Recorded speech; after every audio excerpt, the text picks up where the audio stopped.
Halo, Assalamualaikum warahmatullahi wabarakatuh.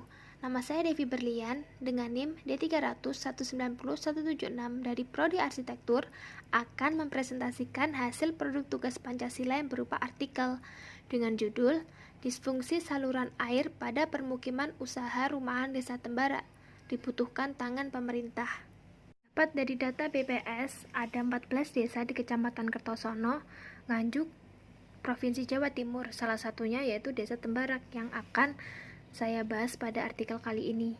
Laju pertumbuhan Desa Tembarak cukup tinggi, menyebabkan permukiman kumuh karena kurangnya pengelolaan wilayah. Artikel hasil produk berfokus membahas definisi dan fungsi saluran air, parameter kekumuhan, hubungannya dengan undang-undang, gambaran kegiatan usaha masyarakat, penyebab disfungsi saluran air, akibat disfungsi saluran air, dan peran pemerintah untuk menangani masalah serta hubungannya dengan sila ketiga.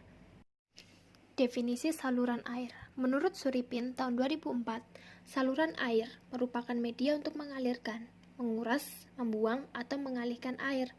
Sedangkan menurut Halim Hasmar tahun 2012, saluran air secara umum didefinisikan sebagai ilmu pengetahuan yang mempelajari usaha untuk mengalirkan air yang berlebihan dalam suatu konteks pemanfaatan tertentu. Sedangkan fungsi saluran air itu sendiri yaitu satu, mendukung keperluan air untuk kehidupan masyarakat, dan yang kedua, untuk mencegah banjir.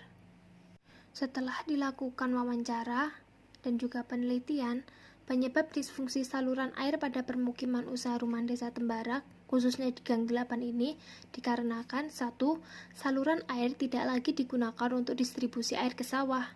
Kedua, saluran air terbengkalai. Nah, dari masalah-masalah di atas, dapat disimpulkan bahwa masalah yang ada masuk dalam parameter kekumuhan, yaitu kualitas drainase dan tingkat pengelolaan sampah.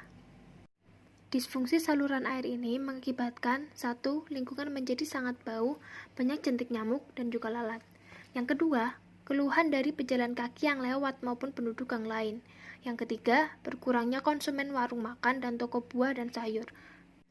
Karena dilihat dari hasil observasi, mayoritas kegiatan usaha di Desa Tembara yaitu produsen tempe, warung makanan olahan, toko kelontong, dan penjual sayur serta buah. Terdapat undang-undang yang menyangkut permukiman kumuh, yaitu 1. Pasal 28H ayat 1. Setiap orang berhak hidup sejahtera lahir dan batin, bertempat tinggal, dan mendapatkan lingkungan hidup yang baik dan sehat, dan pelayanan kesehatan. Kedua, Peraturan Pemerintah RI Nomor 14 Tahun 2016 Bab 1 Pasal 1 Nomor 11 menyebutkan bahwa utilitas umum adalah kelengkapan penunjang untuk pelayanan lingkungan hunian. Saluran air seperti sanitasi, drainase merupakan utilitas umum sebagai penunjang untuk pelayanan lingkungan yang baik dan sehat. Permen PUPR Nomor 02/PRT/M 2016 tentang peningkatan kualitas perumahan kumuh dan permukiman kumuh.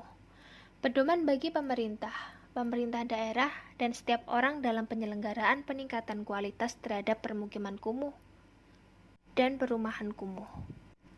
Dari peraturan perundang-undangan di atas dapat disimpulkan bahwa gotong royong masyarakat, pemerintah, dan pihak lain yang bersangkutan sangat penting untuk meningkatkan kualitas sarana dan prasarana lingkungan.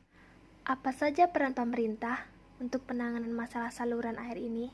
Yang pertama, bisa dimulai dalam program PLP.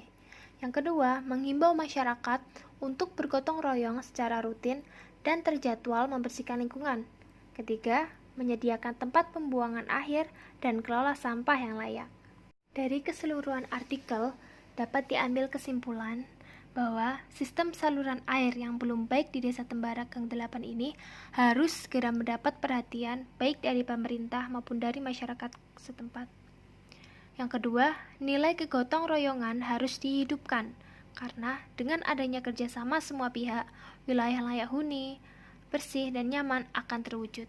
Terima kasih, sekian presentasi dari saya. Wassalamualaikum warahmatullahi wabarakatuh.